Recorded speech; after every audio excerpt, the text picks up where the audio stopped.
My garage was completely unusable. I could pay $200 a month for storage, or I could use the attic. The problem is, well, this attic is not easy to floor. But I did figure it out using this. And now, I don't just have a floored attic, I have a complete storage system.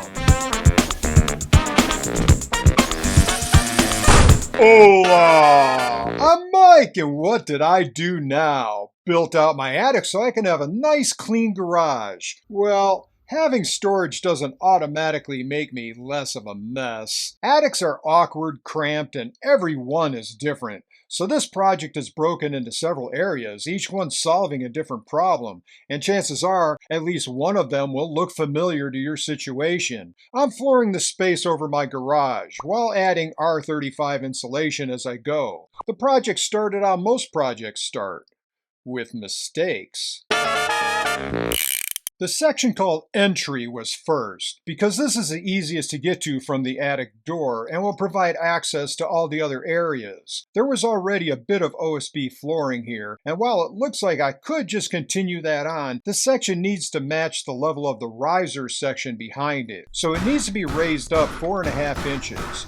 I did stacks of 2x4 blocks and long 2x4 runners, which will go on top of those. Mistake! Stacking the blocks like this is not very stable. The end result is fine, but while I was working on it, these did not have any side-to-side resistance. I found a better way, which I'll show later in the video.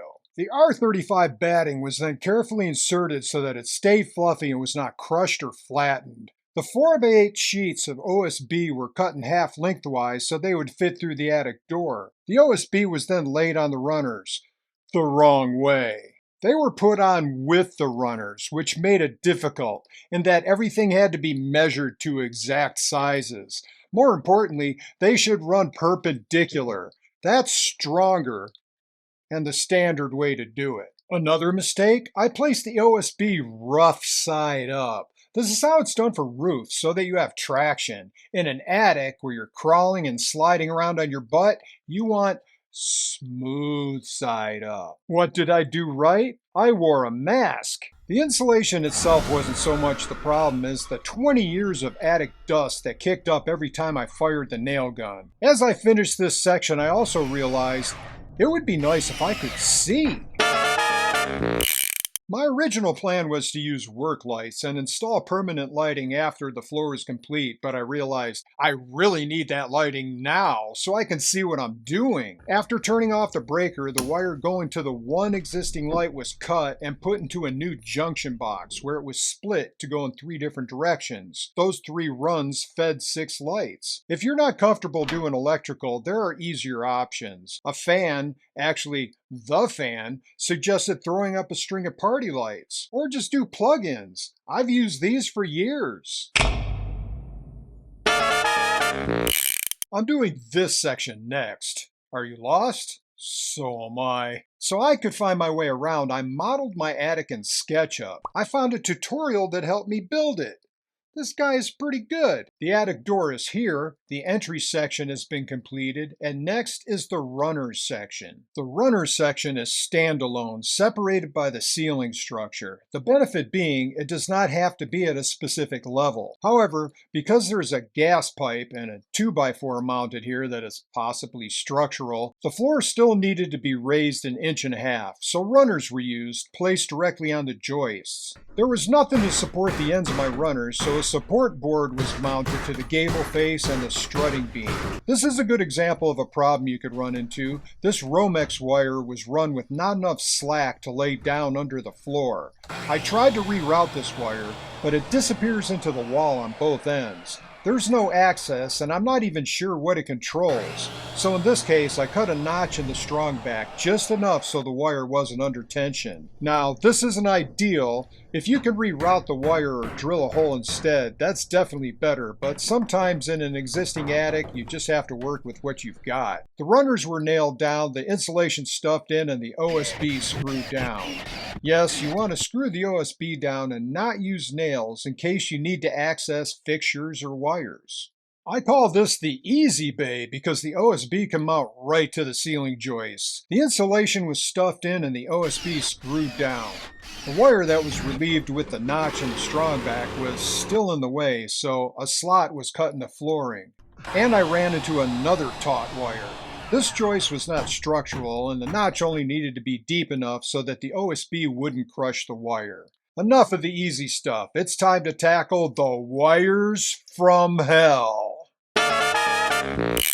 This section has literally every wire in my house running to the breaker box below. The floor runners need to be 9 inches above the joist in order to get over this waterfall of wires. How to build a floor up 9 inches without it being a Jenga tower? That's where my risers come in. About 2 dozen riser pieces were cut, and then 2 dozen support pieces. These were nailed together flush in pairs.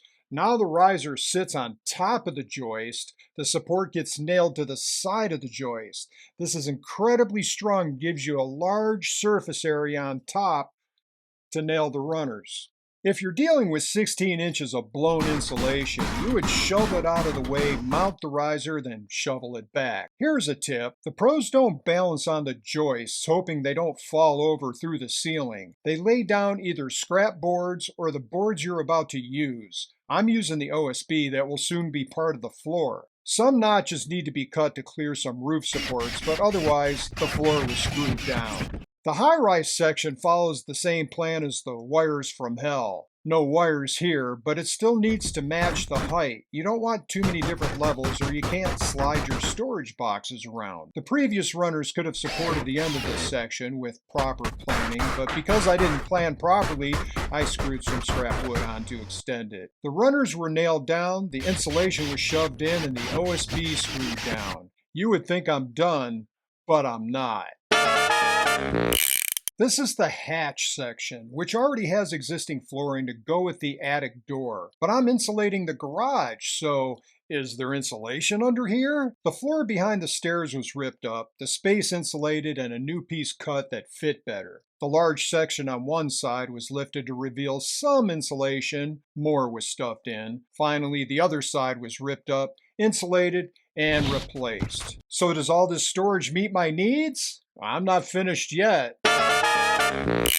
A few more sections made my attic a true storage system. There were shelves in place before doing the attic floor that I had built previously. They came in very handy as a workbench and to hold supplies while building out the floor. I'm not proud of these shelves. It was built with 2x2s and I used a nail gun. That's a recipe for cracks and splits, so I had to reinforce it, in which case they may as well have been 2x4s. I may rebuild this in the future. The second set of shelves was much cleaner. Instead of nails, I drilled holes and used 1/4-inch nuts and bolts. Instead of standing on joists, which would have required all kinds of reinforcement, and it was much easier to make the size I wanted since I wasn't forced to use the joist spans. There was space between the AC unit and my first shelves. Some 2x4 cross members were laid over the ceiling joists and a piece of OSB was screwed down flush with the existing floor. Then a simple wall was built on one side, using an existing roof beam for support. This space is used for my large sheets of scrap wood and my set of folding chairs. There was a small 2x2 foot space across from the AC unit near this ductwork. Risers were placed to get up over the insulation and the duct, and a 2x4 frame was built on top of the risers. A few scraps of OSB were screwed down to the frame. Packing up the tree after Christmas is always a chore I dread. Now the tree was simply lifted up into the attic and put on this special pedestal. Merry Christmas! Yes, I know it's April. That's why the tree's in the attic. Duh.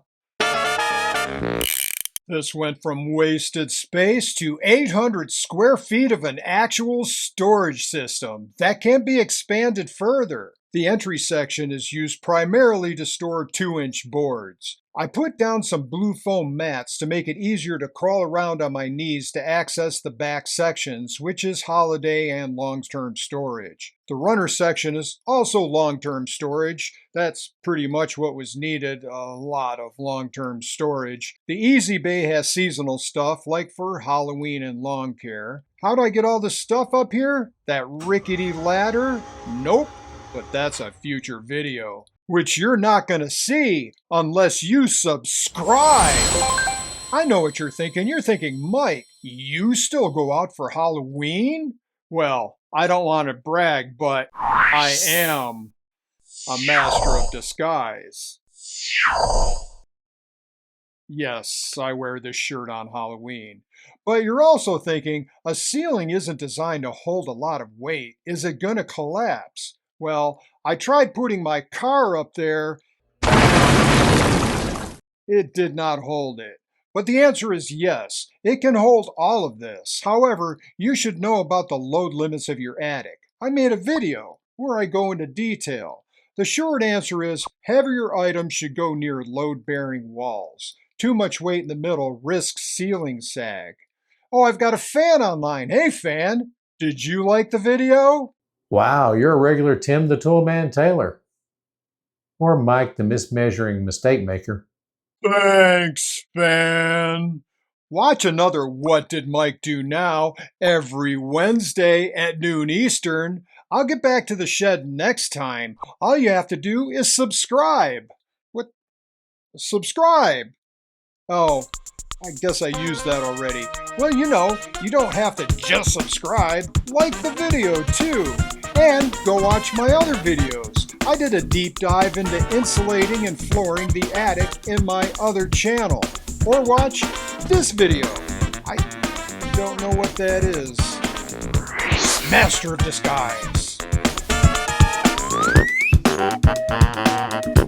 So you built the floor to store things so you don't have to organize them? You didn't solve your storage problem. You just moved it upstairs. You created a new attic floor for storage, and most likely a new channel for hoarding.